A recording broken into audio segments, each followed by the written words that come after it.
पहिलेच्या काळात राणीच्या पोटातून राजा जन्मास यायचा, पण ज्या दिवशी बाबासाहेब आंबेडकरांनी या देशाचं संविधान लिहिलं, मतपेटीतून राजा निर्माण होऊन राहिला. ताकद आहे बाबासाहेबाची. मग तो हिंदू असो, बुद्ध असो, ख्रिश्चन असो, चांभार, धनगर, तेली, नावी, मातंग, ब्राह्मण, सर्वांना एका समान मताचा अधिकार दिला बाबासाहेबांनी. पण आम्ही किंमत नाही केली मताची. एक म्हैस जर घ्यायला मार्केटमध्ये जाण तर 80,000 रुपयाची म्हैस आहे. एक चांगली जोडी जर घ्यायची आहे बैलाची तर 1.5 लाख रुपये किंमत आहे बैल जोडीची. आणि चांगलं कुत्र जर घ्यायचं असेल तर 5 ते 10 हजार रुपयाचं एक कुत्र आहे.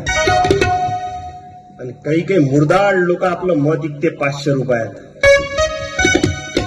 काही गावात नारा चालू आहे, जो पाजन दारून खाऊ घालन मटन त्याच्याच नावाचं दाबू बटन. मग एक वाटी रस्सा 5 वर्ष बोंबलत बसा.